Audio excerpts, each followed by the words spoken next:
बिस्मिल्लाहिर्रहमानिर्रहीम। अस्सलाम वालेकुम। Welcome back to my channel. और आज हमारी फिफ्थ या सिक्स्थ वीडियो है चैप्टर नंबर 2 की, जिसमें हम एमकैट और ईकैट, यूएचएस और एंटी ट्रस्ट सब्जेक्टिव टेस्ट की प्रिपरेशन कर रहे हैं। और टॉपिक नंबर हमारा टॉपिक है टॉर्क, और टॉर्क रिलेटेड है चैप्टर नंबर 2 से। इसके बाद हमारा एक टॉपिक और रिमेनिंग है चैप्टर नंबर 2 का। इसके बाद हम इसके कोशिश करेंगे कि टोटल जो MCQs हैं सारे चैप्टर टॉपिक्स के मिला के वो हम एक साथ दे सकें आपको, ठीक है। तो टॉपिक है टॉर्क। और टॉर्क जो लास्ट वीडियो थी वेक्टर प्रोडक्ट्स वाली, उसमें मैंने एग्जांपल दी थी वेक्टर प्रोडक्ट्स की, कि वेक्टर प्रोडक्ट हम कहते हैं कि जिसमें दो वेक्टर को मल्टीप्लाई करने से हमें तीसरा वेक्टर मिले। उसमें मैंने एग्जांपल दी थी टॉर्क की, ठीक है। तो उसी टॉपिक को हम कंटिन्यू करते हैं, उसी टॉपिक को हम पढ़ते हैं, उस एग्जांपल को, कि टॉर्क क्या है, ठीक है। What is torque? टॉर्क क्या है? Torque is the turning effect of force, ठीक है। टर्निंग इफ़ेक्ट किस तरह से, कि फॉर एग्जांपल जैसे मेरे पास ये बुक है, ठीक है।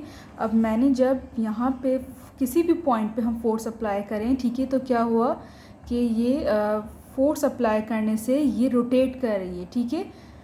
फॉर एग्जांपल ये बुक है, अगर आपके पास डोर है, ठीक है, तो डोर इस तरह से होता है। तो जब हम डोर ओपन करते हैं तो डोर इस तरह से करके ओपन होता है डोर, ठीक है। तो क्या हो रहा है, एक फ़िक्स पॉइंट से, फ़िक्स पॉइंट क्या है, ये वाला जो ये चीज़ है ये फ़िक्स पॉइंट है, ठीक है। इस फिक्स पॉइंट से जब मैंने फोर्स अप्लाई की, ठीक है, किस पे, दूसरे पॉइंट पे, ठीक है, जो फिक्स पॉइंट नहीं है वहाँ पे मैंने जब फोर्स अप्लाई की तो बॉडी ने क्या किया, रोटेट किया, ठीक है। इस तरह से बॉडी ने रोटेट किया। अब अगर बुक की हम एग्जांपल लें तो बुक भी क्या करी, रोटेट कर रही है, ठीक है। तो ये इसे कहते हैं टॉर्क, यानी कि किसी भी फिक्स पॉइंट से एक्सिस, फिक्स पॉइंट को हम कहेंगे एक्सिस ऑफ रोटेशन, और जहाँ से फोर्स अप्लाई कर रहे हैं वो हमारी होगी पॉइंट फोर्स, ठीक है। और पॉइंट एक्सिस ऑफ रोटेशन से ऑफ जहाँ पे फोर्स अप्लाई कर रहे हैं उस पॉइंट तक हम कहेंगे मोमेंट आर्म, ठीक है। अब मैं आपको ड्रॉ करके दिखाती हूँ फिगर में।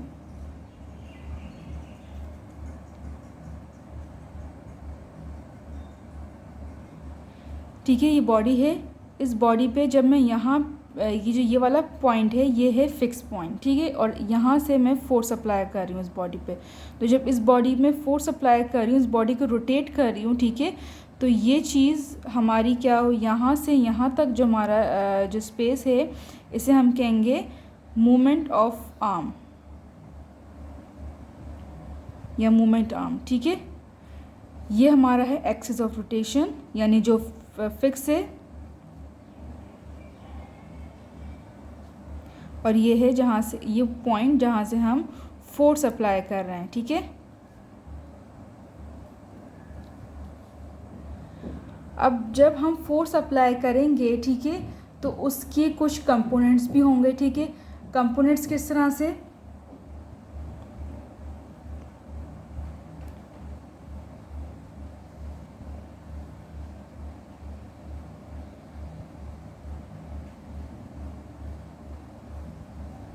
ये हमारा हुआ एक्सिस ऑफ रोटेशन, ये हमारा एक्स एक्सिस, और ये हमारा वाई एक्सिस, ठीक है। अब हमने इस पॉइंट फोर्स अप्लाई की। अब फोर्स टॉर्क जो है डिपेंड भी करता है कि हम फोर्स जो है कहाँ से अप्लाई कर रहे हैं, ठीक है। रोटेशन हमारी हो रही है, ठीक है। अब हम फोर्स जो है यहाँ पे भी अप्लाई कर सकते हैं, इस पॉइंट पे भी अप्लाई कर सकते हैं, या इस पॉइंट पे भी अप्लाई कर सकते हैं, ठीक है। तो ये हमारा हो गया मोमेंट आर्म, और फोर्स हमारा हो गया ये, ठीक है। तो फोर्स जो टॉर्क है बेसिकली वो इसको एक्सप्लेन करने से पहले मैं आपको बताऊं कि टॉर्क जो है वो डिपेंड करता है फोर्स पे, ठीक है। फोर्स जो है वो क्या करती है, वो तो बॉडी को रोटेट भी करवा सकती है फोर्स। अगर हम किसी भी बॉडी पे अप्लाई करें फोर्स, तो वो जैसे मैं रबर बैंड पे अप्लाई करूँ फोर्स, तो रबर बैंड पे फोर्स अप्लाई करने से क्या होगा, रबर बैंड स्ट्रेच होगा, ठीक है। फोर्स का हमने क्या देखा कि फोर्स अप्लाई करने से रबर बैंड स्ट्रेच हुआ, ठीक है।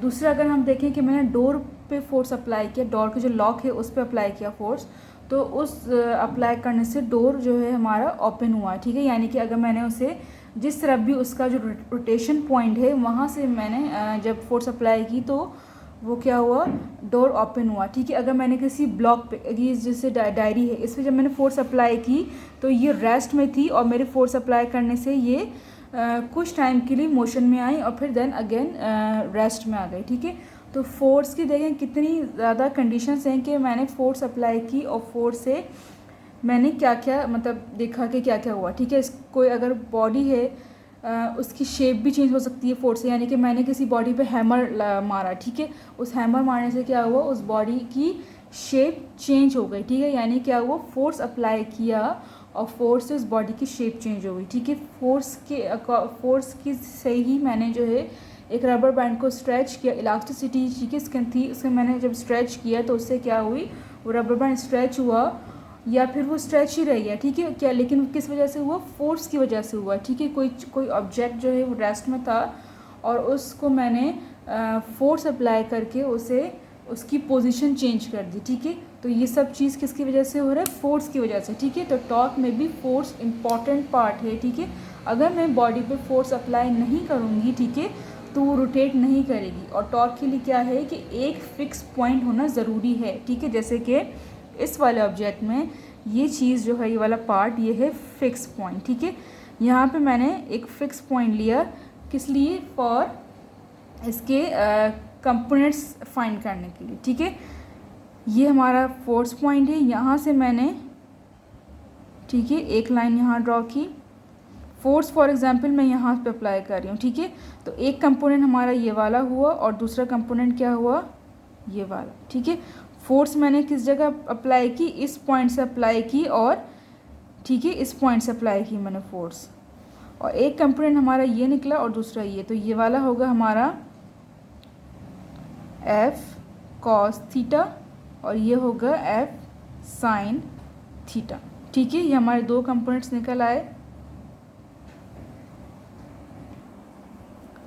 और इस यहाँ से यहाँ तक को हम शो करेंगे आर से। ठीक है, तो ये हमारा हो गया मोमेंट आर्म आर और ये हो गया हमारा फोर्स एफ। ठीक है, अब हम देखते हैं कि फोर्स, जब हम लाइन ऑफ फोर्स, ठीक है, इस जो है मोमेंट आर्म वाली को जब हम यहाँ से फोर्स अप्लाई करेंगे इस लाइन यानी कि एफ कॉस थीटा से, तो क्या होगा, कंपोनेंट्स हमारे ज़ीरो होंगे, यानी कि टॉर्क में कोई टर्निंग इफेक्ट नहीं आएगा। टर्निंग इफेक्ट क्यों नहीं आएगा कि जब हम अब किसी भी ऑब्जेक्ट को, जब फिक्स पॉइंट हमारा ये है, उस फिक्स पॉइंट से जब हम यहाँ फोर्स अप्लाई कर रहे हैं, ठीक है, तो हमारे जो है टॉर्क में कोई इफेक्ट नहीं आ रहा है। क्यों इफेक्ट नहीं आ रहा है, क्योंकि वो टर्निंग इफेक्ट आ नहीं रहा, वो बॉडी रोटेट नहीं कर रही। ठीक है, जब हम इस पॉइंट पे यानी कि इस वाले जो है इस एफ कॉस थीटा पे, एफ कॉस थीटा क्या है इस बुक का, ये वाला, ये हिस्सा क्या है, एफ कॉस थीटा, और ये क्या है, परपेंडिकुलर क्या है, एफ साइन थीटा। ठीक है, अगर हम फोर्स ऐसे करके अप्लाई कर रहे हैं, ठीक है,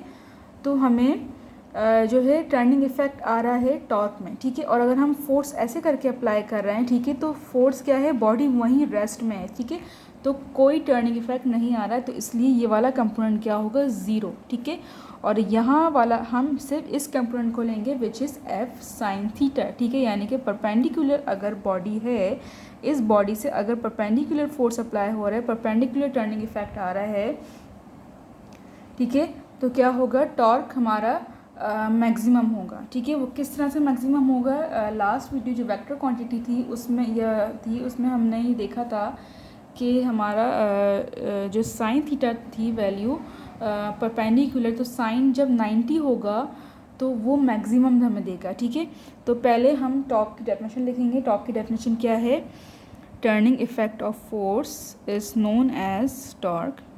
ये सबसे इजी डेफिनेशन है फोर्स टॉर्क की।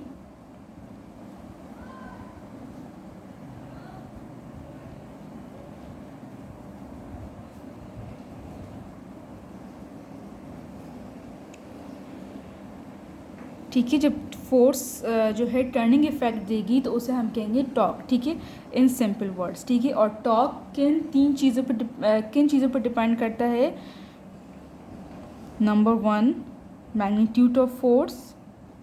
ठीक है, हम फोर्स अप्लाई कर रहे हैं उस पर करेगा। And number 2 perpendicular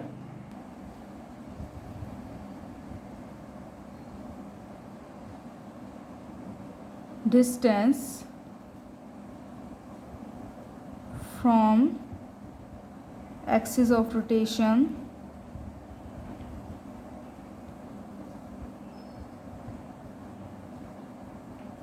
to the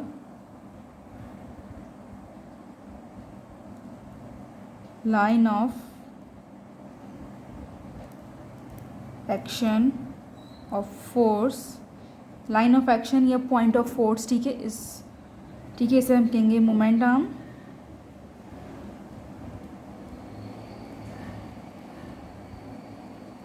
और नंबर थर्ड एंगल पे, ठीक है। यानी जो है टॉर्क डिपेंड करता है मैग्नीट्यूड पे, जो हम फोर्स अप्लाई कर रहे हैं फोर्स पे तो करता ही करता है, ठीक है। और उसके अलावा हम फिक्स पॉइंट है वहाँ से वहाँ तक का जो डिस्टेंस है उस पर भी डिपेंड करेगा, ठीक है। और तीसरी चीज़ क्या है, एंगल क्या बन रहा है, ठीक है। अगर एंगल हमारा एफ कॉस थीटा है तो हमारा जो टॉर्क होगा वो ज़ीरो होगा। और अगर परपेंडिकुलरली है यानी कि रोटेशन हो रही है तो टॉर्क मैक्सिमम होगा, ठीक है। तो तीन चीज़ों पर डिपेंड करता है, फोर्स पे, फोर्स अप्लाई कर रहे हैं, अगर फोर्स हम पर पैरेलल अप्लाई कर रहे हैं यानी कि एफ कॉस थीटा पर अप्लाई कर रहे हैं तो एंगल ज़ीरो होगा, ठीक है। तो और दूसरा किस पे अप्लाई कर रहे हैं, डिपेंड करता है परपेंडिकुलर पे, परपेंडिकुलर डिस्टेंस, ठीक है। परपेंडिकुलर डिस्टेंस जो है यहाँ से यहाँ तक का, ठीक है, इस पर डिपेंड कर रहा है। और तीसरा एंगल पे, एंगल क्या बन रहा है, ठीक है। इसके बाद अब हम इसकी मैथमेटिकल फॉर्म देखते हैं टॉर्क की क्या है। टॉर्क को हम टॉ भी कहते हैं, tau is equal to r into F, ठीक है। टॉर्क क्या है, एक वेक्टर क्वांटिटी है तो इसलिए हमने आर इंटू एफ हमने लिखा है, ठीक है। अब टॉर्क का जब हम एज एंगल लिखेंगे, ठीक है, यानी कि जब हमने लास्ट वीडियो में क्या कहा था कि जब हम क्रॉस रिमूव करते हैं तो हम साइन थीटा लगाएंगे, ठीक है। और हमारा परपेंडिकुलर ही जो है वो जो हमारा जो कंपोनेंट्स बन रहा है वो साइन थीटा ही बन रहा है, ठीक है। तो आर एफ साइन थीटा, ठीक है। ये हमारे पास टॉर्क की इक्वेशन आ गई, इससे हम एंगल फाइंड कर सकते हैं। और ये टॉर्क की डेफिनेशन, ठीक है, अकॉर्डिंग टॉर्क डेफिनेशन ये हमारे पास एक और इक्वेशन है, ठीक है। अब टॉर्क मैक्सिमम भी होगा और मिनिमम भी होगा, ठीक है। टॉर्क मैक्सिमम कब होगा, जब जो फोर्स है वो परपेंडिकुलर होगी ऑब्जेक्ट के, ठीक है। यानी कि torque is equal to r F sine 90 degree, और 90 डिग्री साइन 90 डिग्री इक्वल होता है 1 के। तो r F 1 into r F is equal to r F, ठीक है। तो टॉर्क हमें मिल गया मैक्सिमम, ठीक है। और टॉर्क मिनिमम कब होगा, जब टॉर्क परपेंडिकुलरली हम फोर्स अप्लाई कर रहे हैं टू द ऑब्जेक्ट, ठीक है। जहाँ पे ऑब्जेक्ट है वहीं पे हम फोर्स अप्लाई कर रहे हैं उसी डायरेक्शन में, तो फोर्स क्या होगा, हमारा मिनिमम होगा।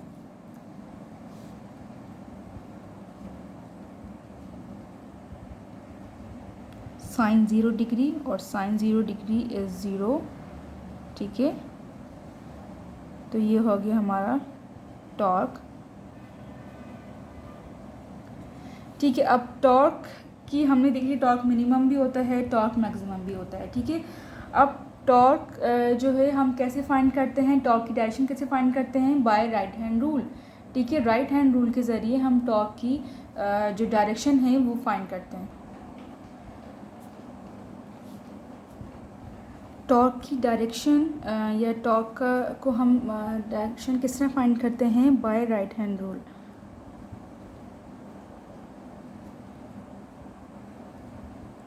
ठीक है। तो राइट हैंड रूल के ज़रिए कैसे, कि अगर टॉर्क किसी बॉडी पे अप्लाई हो रहा है, ठीक है, और उसकी डायरेक्शन जो है ये इस तरह से है, डाउनवर्ड है, ठीक है, डायरेक्शन, यानी कि फोर्स हम जो है वो डाउनवर्ड डायरेक्शन में अप्लाई हो रही है, तो फोर्स जो टॉर्क होगा वो नेगेटिव होगा, ठीक है। वो नेगेटिव क्यों होगा? क्योंकि वो क्लॉकवाइज मूव कर रहा है, ठीक है। जब टॉर्क क्लॉकवाइज मूव करे इस डायरेक्शन में, इस रोटेशन में, इस डायरेक्शन में रोटेट करे, ठीक है, बॉडी क्लॉकवाइज, तो क्या होगा? जो टॉर्क होगा वो नेगेटिव होगा, और जो राइट हैंड रूल के according to right hand rule जो हमारा जो जेड एक्सेस होगा वो आउटसाइड होगा, ठीक है, इस तरह से, ठीक है। जो हमारा जेड एक्सेस है ये क्या होगा? आउटसाइड होगा, और इसीलिए जो टॉर्क है वो नेगेटिव होगा, ठीक है। और अगर हमारी बॉडी पे जो टॉर्क है वो जब अप्लाई हो रहा है और फोर्स जो है वो अपवर्ड डायरेक्शन में, यानी कि रोटेशन जो है वो एंटी क्लॉकवाइज हो रही है, ठीक है, फोर्स अप्लाई की और बॉडी ने एंटी क्लॉकवाइज रोटेट करना स्टार्ट किया, ठीक है। इस तरह से बॉडी रोटेट कर रही है फ्रॉम फिक्स पॉइंट, ठीक है, एक्स रोटेशन से। तो हमारा जो राइट हैंड रूल के अकॉर्डिंगली हमारा जो एंगल बनेगा वो इनसाइड बनेगा, ठीक है, यानी कि इनसाइड द बॉडी होगा, और हमारा जो टॉर्क होगा वो पॉजिटिव होगा। तो torque is positive when body is moving anti-clockwise, and torque is negative when body is moving clockwise direction, ठीक है।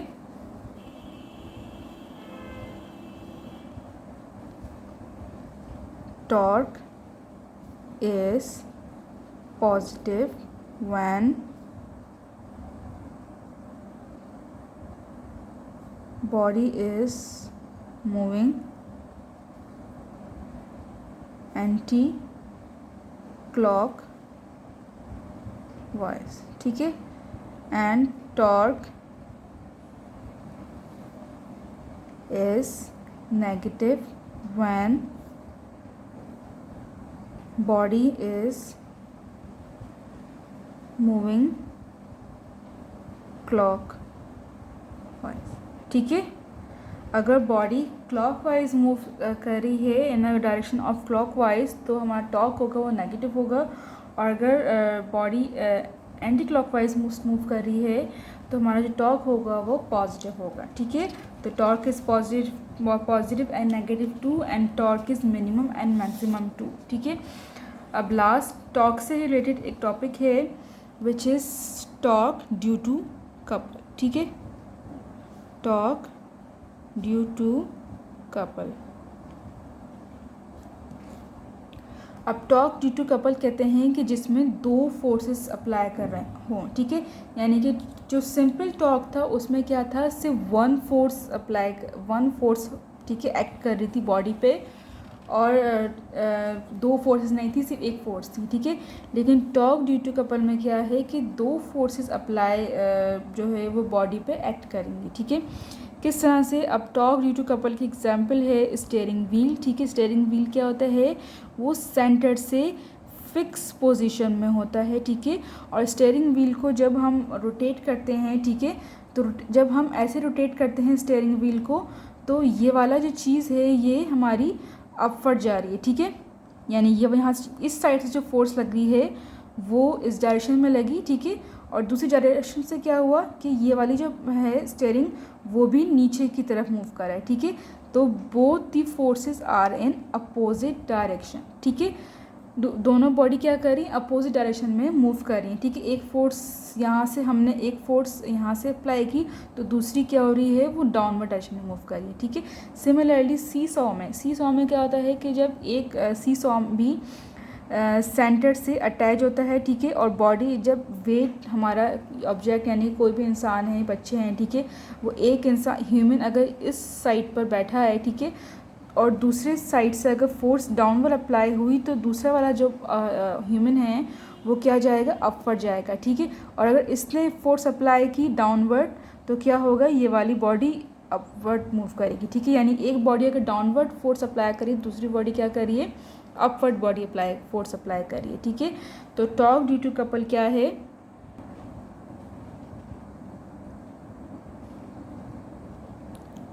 टू पैरेलल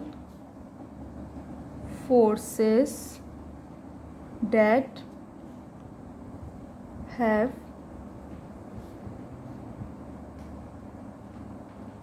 same magnitude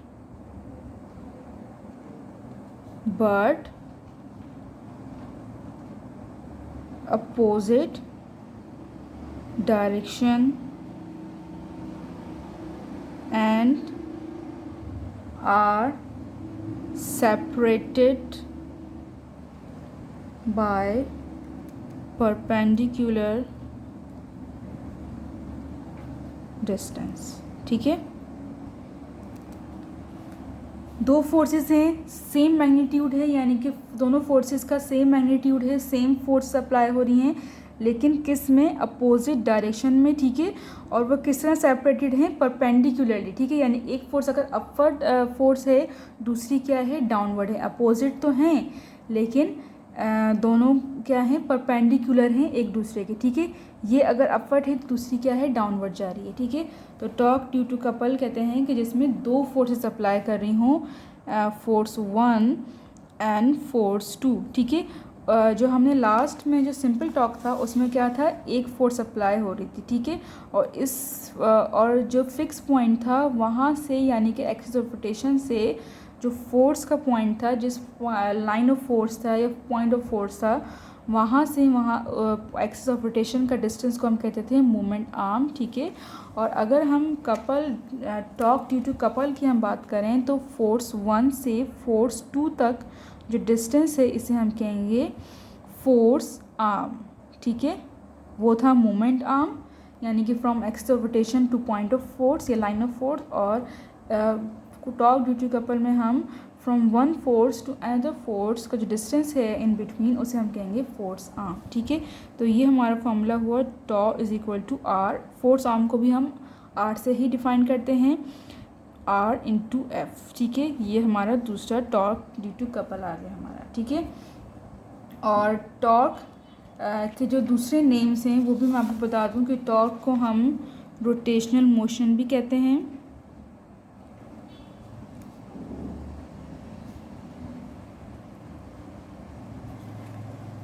ठीक, अब MCQs। MCQ number 1,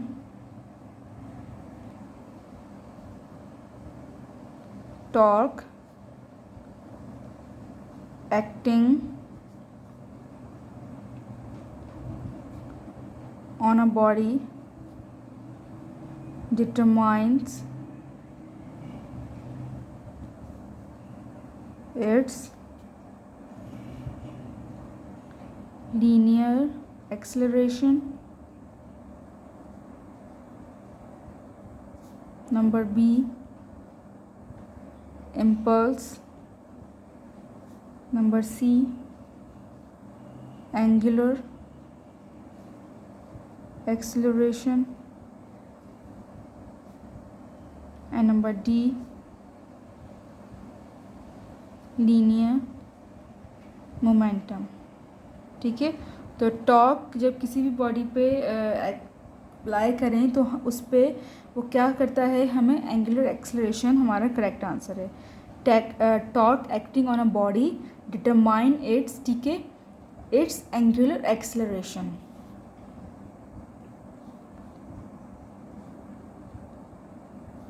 the direction of torque can be found by head to tail rule.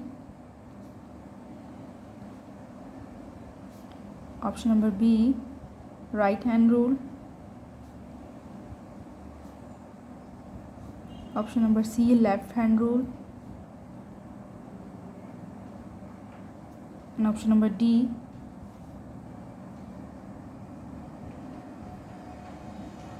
none of these। ठीक है, तो direction torque की हम right hand rule से फाइंड करते हैं। MCQ number 3,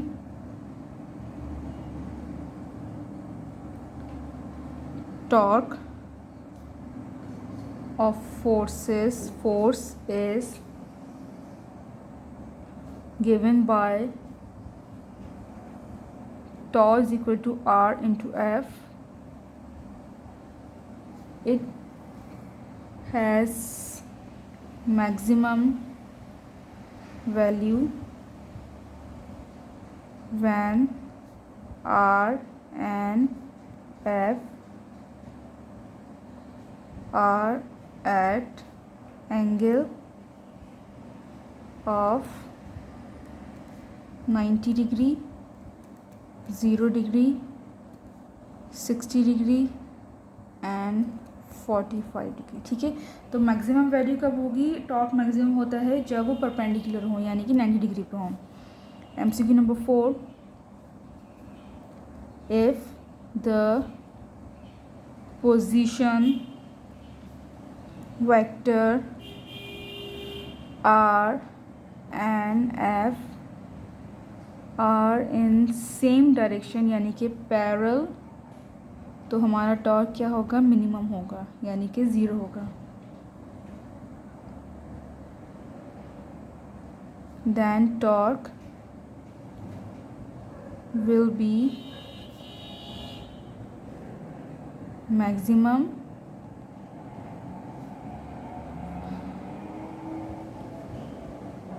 minimum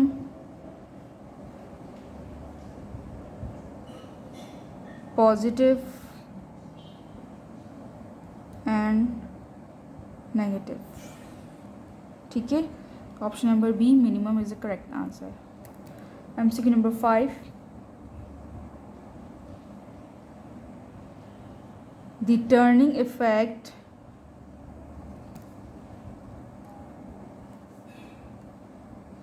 of force is torque, option number B acceleration, option number C velocity, and option number D momentum। Turning effect of force is called torque।